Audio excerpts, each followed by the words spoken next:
This week on Jerusalem Dateline, a special look at Iran. Iran retaliates against the United States for killing General Qasem Soleimani. What's next for the Middle East? And did Iran shoot down a Ukrainian airliner? Plus, Soleimani's legacy, thousands of armed Shiite militiamen across the Middle East. And some good news, hope for Iranians. All this and more this week on Jerusalem Dateline.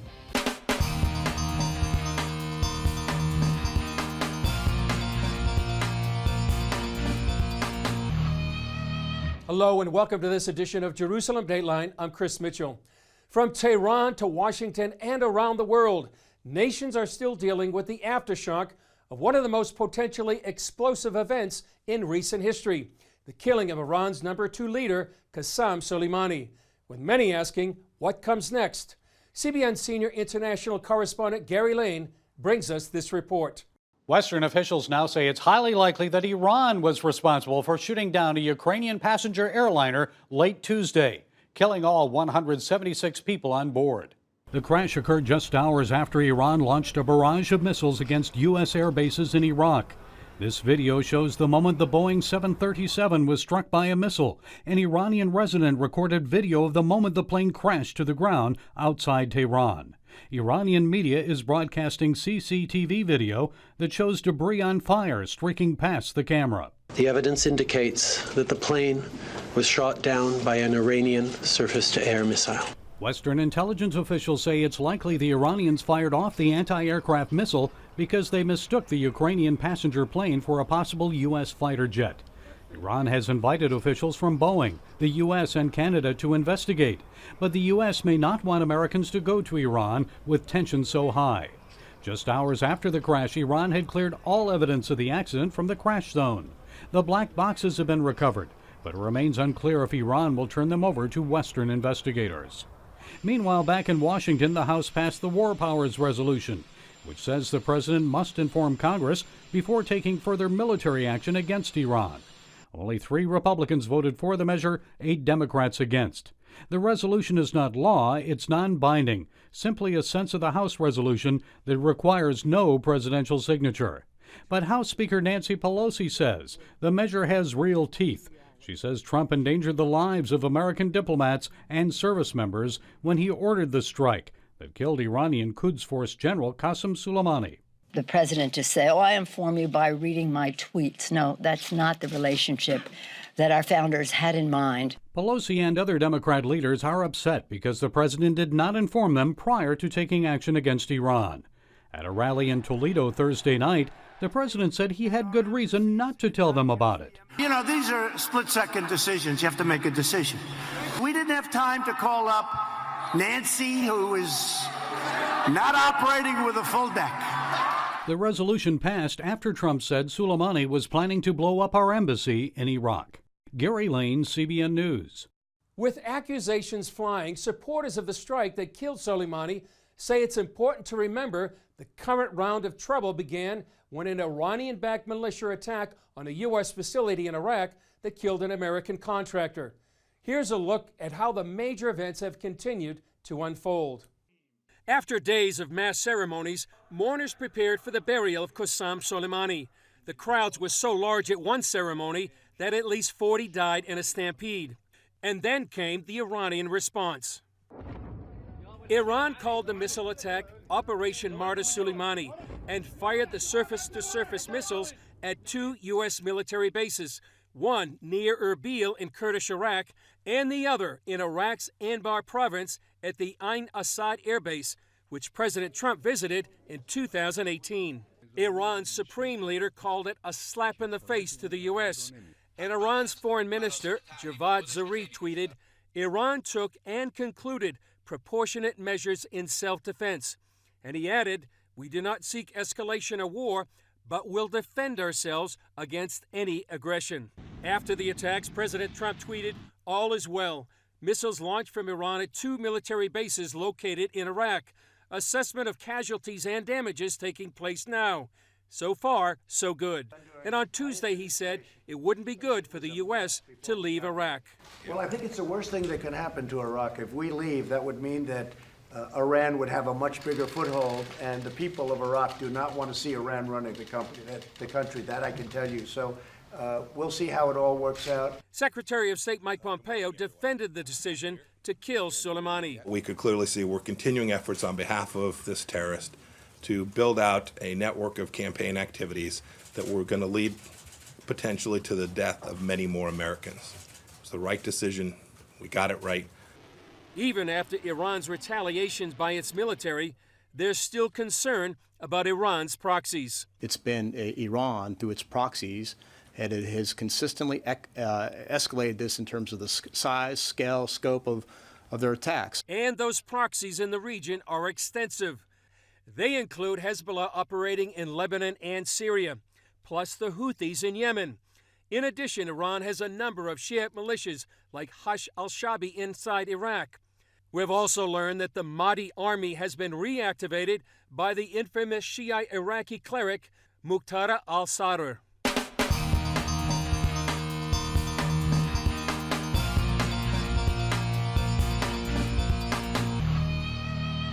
Philip Smythe of the Washington Institute has spent years studying the Iranian-backed militia groups and developing what he calls the Shia Militia Mapping Project that identifies those Shiite militias throughout the Middle East. Smythe sat down with CBN's John Jessup in our Washington studio to explain his important message to the U.S. and the West. We have a multitude of different Shia militias, and because of that, not all of them share the same ideology, but there is a very big pusher for why there are so many Shia militias, and it's Iran. The vast majority of Shia militias that have popped up in the Middle East over the past couple of years have all been guided by the Islamic Revolutionary Guard and by the general ideology in Iran called absolute wilayat al-faqih, where the ultimate religious and political person on the ground who's commanding a lot of these groups is technically the supreme leader, Ali Khamenei. What about the militias now in the wake of the death of Qasem Soleimani? He was a guy on the ground who knew how to build relationships, and not just that. What made him very important was how he was able to delegate to other commanders. He knew who the right people were, who was going to be ideologically loyal, who could be financially loyal. In the wake of his assassination, yes, a lot of these militia groups were totally shaken up. Not just because he was killed, there was also another leading commander named Abu Mahdi al-Muhandis. This is a man who was on U.S. official terrorism lists. He was a guy who was the official commander of what's called the Hashd al-Shaabi. He was the second in command, at least that was his official title, but he was the real power at the head of Hashd al-Shaabi. Losing a commander like that for Iraqi Shia militias really threw them into shock. Many wonder if after the Iranian government's missile attack, these Shia militias might act independently, or is there any concern about that?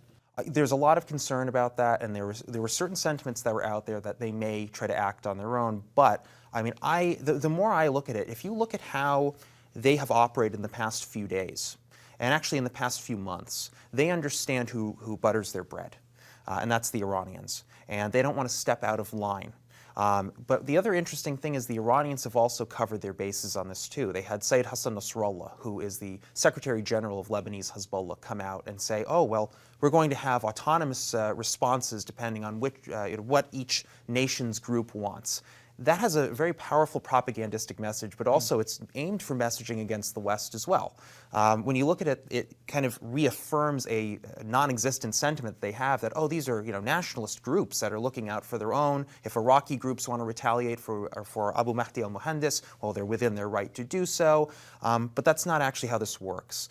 How much of a threat do these Shiite militias represent to Israel? A massive one.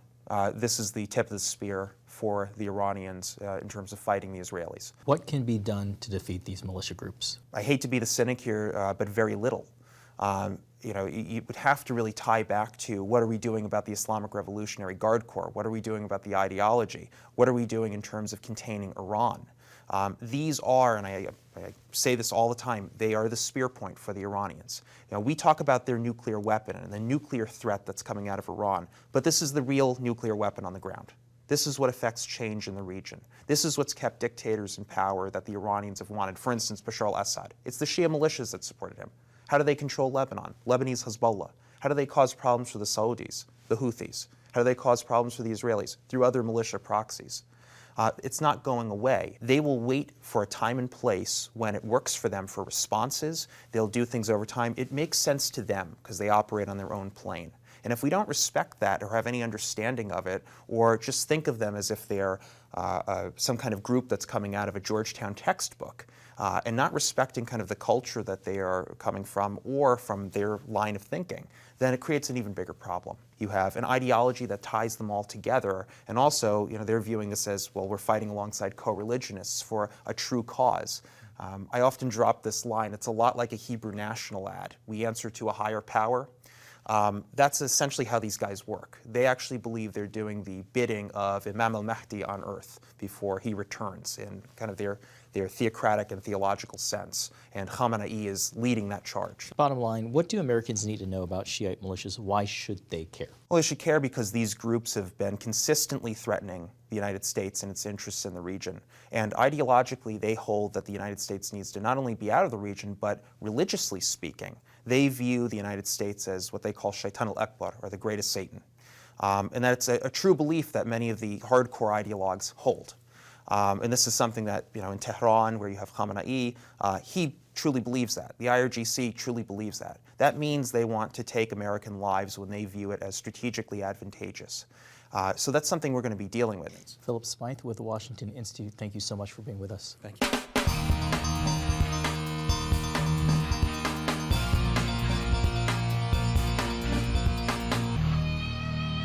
The new commander of Iran's elite Quds force, General Ismail Ghani, pledged to continue the path of Qasem Soleimani and, quote, bring about the global rule of the hidden imam. Ghani is referring to the Shiites' hidden or 12th imam. That's a core belief of Shia Muslims.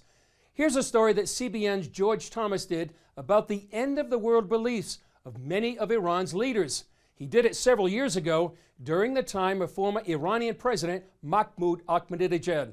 It's still clearly relevant in Iran today.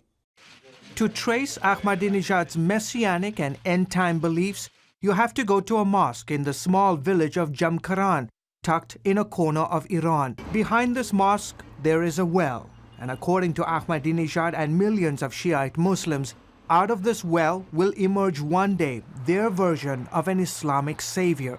They call him the Mahdi, or the 12th Imam. Joel Rosenberg has written a book about it. It was believed that this Islamic leader was going to come back one day at the end of time and bring justice to the earth.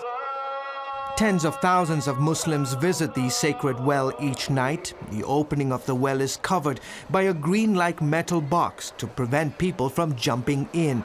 Most of the time here is spent praying and kissing the metal box. Others scribble prayer requests to the Mahdi on pieces of paper that are then dropped into the well. Many, like this young boy with a flashlight, believe the Mahdi is actually hiding at the bottom of the well, reading those prayer requests. I was looking into the well with my flashlight, hoping to see the Mahdi, but not tonight. According to Shia scholars, the Mahdi, a descendant of the Prophet Muhammad, vanished in the middle of the 9th century. Shia Muslims expect the 12th Imam to return at the end of history, at the end of days, when there's a time of great genocide, warfare, chaos in the world. Sunnis, who make up the majority of Muslims in the world, have different views on the Mahdi. For instance, they believe the Mahdi is yet to be born and will descend from Fatima, the daughter of the Prophet Muhammad. Shia Muslims believe the 12th Imam is alive and will reappear before the Day of Judgment. Brother Wahid, a Muslim convert to Christianity, hosts a popular television show seen across the Middle East. Absolutely. All Muslims are required to believe in the end times. Despite these theological differences between Shia and Sunnis on the Islamic Messiah, belief in the last days is mandatory. Shias and Sunnis believe the end days will be marked by apocalyptic times. Just before the Mahdi returns, there will be chaos throughout the world. Wars, famines, and floods will ravage the earth. But when the Mahdi comes, he will bring peace and justice. Muslims believe that when the Mahdi returns, he will be accompanied by Jesus Christ, also known in Islam as the Prophet Isa. They believe that Jesus will physically return to this world. He will kill the pigs, break the crosses, kill the Jews, and defeat the Antichrist.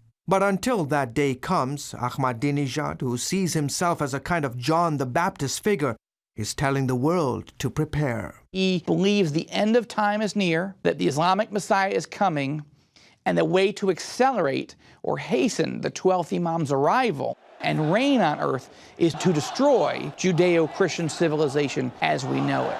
George Thomas, CBN News.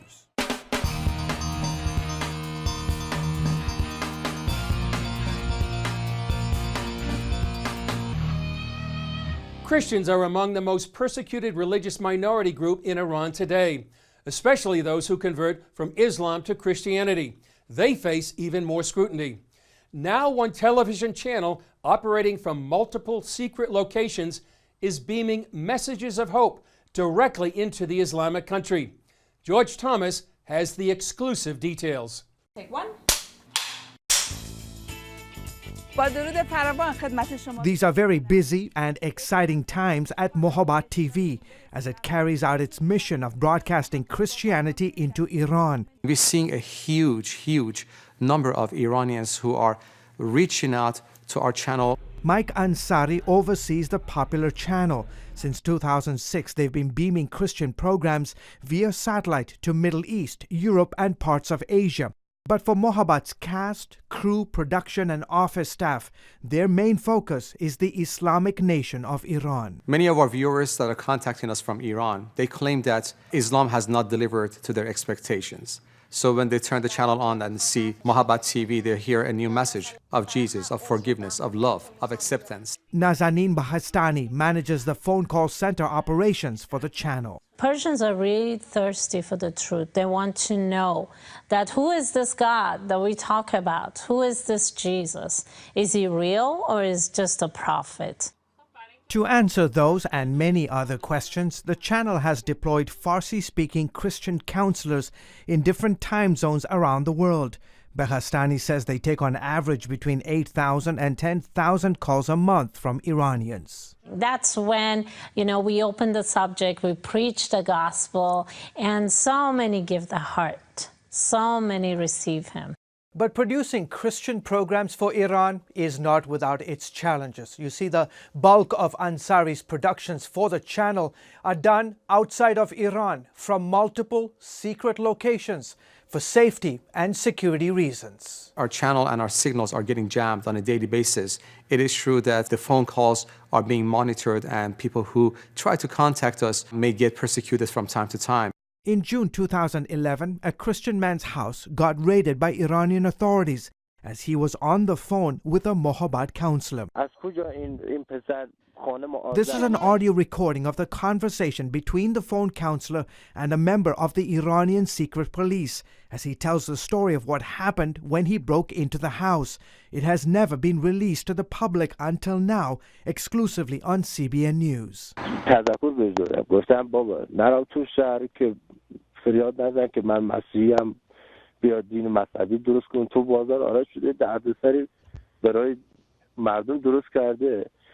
حالا اینجا دستگیرش کردن والله علی قسم اونقدر بهش زدن یعنی مرده یعنی خون زیرش راه میکنه به خود به والله علی قسم من دلم برای میسوزه حاضر شماره من کیم آزادش کنم حالا شما خانم شما برای جوانان ایران خیلی دردسر واقعا. The young Christian man was reportedly killed shortly after the conversation. But Ansari says the threats are not stopping Iranians from watching the channel, which provides 24-hour Christian programming. Remember, in Iran, there is no such a thing as a church as you and I know outside of Iran. So many Iranians who are curious, they find it easier, more private and more safe to be at home, at their own home, at the comfort of the home, watching the channel. The official religion of Iran is Islam. Christians are officially less than half of 1% of the population. The overwhelming majority are Muslim. Christians are routinely imprisoned and labeled as threats to national security. Open Doors, a group that has served the persecuted church for decades, has ranked Iran number 9 on its list of 50 countries where persecution of Christians is most severe. We have programming on a channel that is geared just towards that, to give them hope and encourage them And yet tell them that, persecution is definitely a part of a Christian's life. When you become a Christian and you reside in a country that is not predominantly Christian, we really don't want to see any of them jeopardized or being persecuted. So we always tell them to act with wisdom and be wise about their new faith and the way they approach others. In the name of the Father, the Son, and the Holy Spirit. The harsh treatment of Christians is reportedly fueling the flames of church growth. We're seeing a new season right now. There are so many people who are reaching out on their own accounts. It seems that they're not afraid. They just want to reach out and go beyond any kind of authority or limitation that may exist locally for them to just connect to somebody that they could relate to. Ansari, a native of Iran, is encouraging Christians worldwide to pray for Iran. Our goal is just to be out there and just tell them that there is another choice. The prophet Jesus, whom they know very well through Islam, he's more than a prophet, that believing in him can bring a sense of hope. George Thomas, CBN News. Well, that's all for this edition of Jerusalem Dateline. Thanks for joining us. Remember, you can follow us on Facebook, Twitter, Instagram, or YouTube. I'm Chris Mitchell. We'll see you next time on Jerusalem Dateline.